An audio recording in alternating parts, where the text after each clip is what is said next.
The Morning Majority, 5 to 9 on 630 WMAL. 7:37 on WMAL Morning Majority. Good Tuesday morning to you. Brian Eamon, Tony Blankley in this morning. Good morning. Been a busy morning already. Michael Yon was here, war correspondent in Afghanistan. We talked to Lieutenant General Tom McInerney. Jake Tapper, ABC News senior White House correspondent, joins us now. Good morning, Jake. Good morning. How are you? We're doing great. It was a gutsy decision by the president to give the go-ahead for this mission to try and go get Osama bin Laden. I'm wondering, did you get is there a sense that anyone try and talk him out of it? Was anybody advising against it or for it? Or was this the president's decision solely by himself?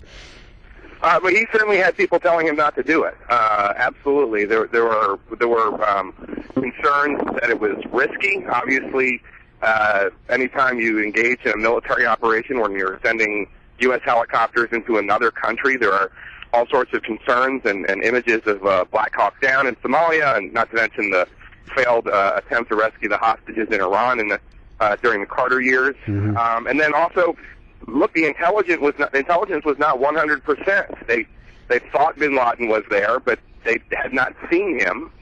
It was based on a number of assumptions. So this was a risk, and ultimately the president decided that they were going to do it. Can I ask, Jake, was he given a recommendation or merely options? Or do we not know yet technically whether the NSA, National Security Advisor, said, here's what we recommend, but here are the options? Or did they simply say, here are options, you pick them, sir?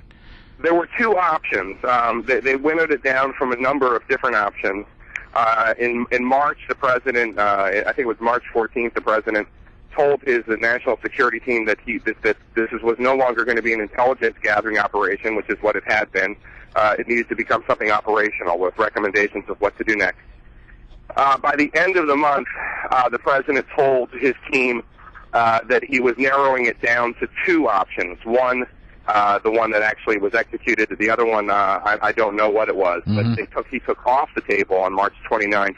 An operation to use two B-2 stealth bombers to drop a few dozen 2,000-pound bombs on the compound.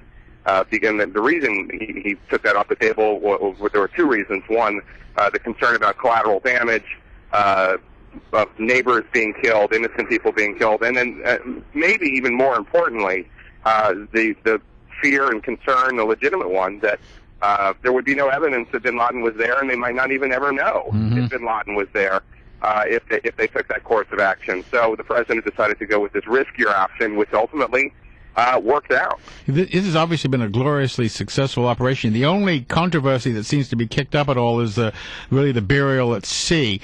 Is the White House muttering at all about any second thoughts? I mean, obviously nothing we can do about it, but is there any consternation on that, or do they feel very comfortable with that decision?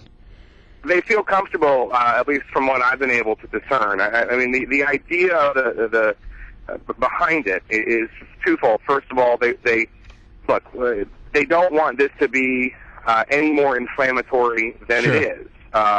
Not out of any sort of politically correct sensitivity, but because inflammation can lead to people getting killed, and they don't want this to be to result in any more of a backlash than can be avoided, whether it's on the Muslim street or having to do with any sort of terrorist retaliation.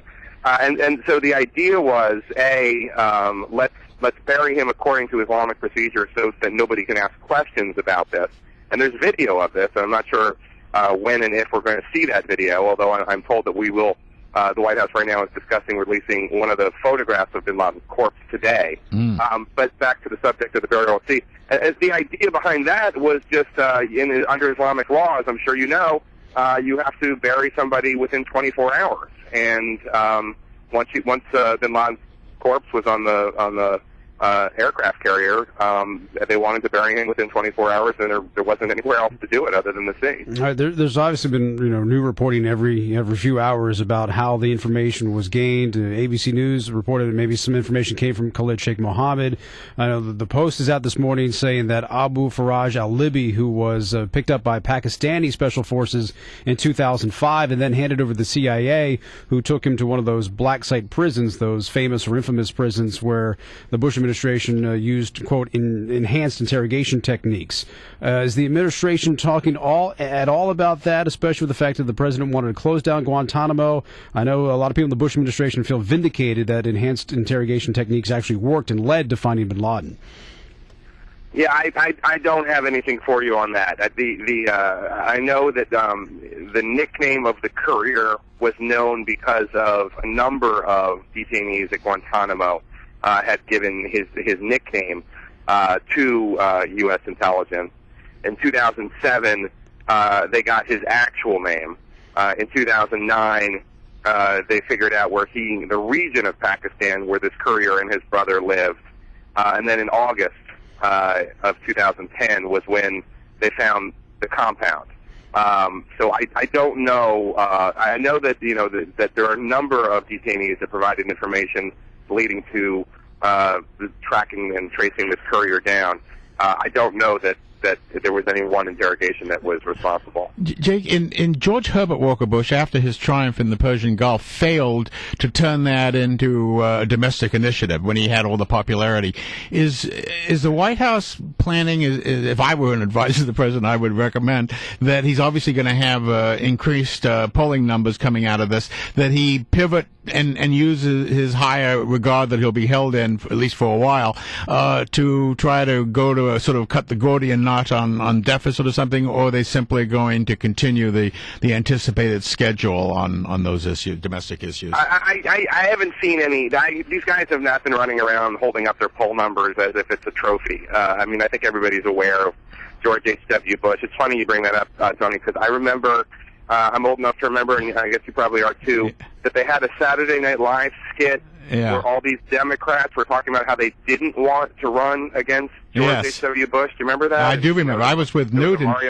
Mario Cuomo character talking about how he had mob ties and all this stuff. And I mean, things change. This is a fickle world, politics, and I don't think anybody thinks that this means that President Obama the reason I mentioned it is the reason I wasn't mentioning it as a cynical thing, but we Newt the gang back then were advising Herbert Walker that he really ought to take advantage of that to drive a policy. All he came up with was a transportation bill, which was a big letdown.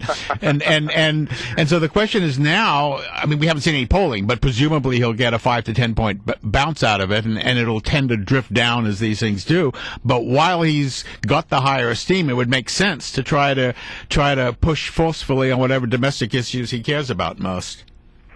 Yeah, I mean, last night the president had a bipartisan group of members of Congress and their wives and husbands over to the White House, and he talked about the sense of unity that the nation felt, and wouldn't it be great if we could keep the sense of unity to try to tackle the big problems the nation has. But beyond that, I haven't seen any pivot.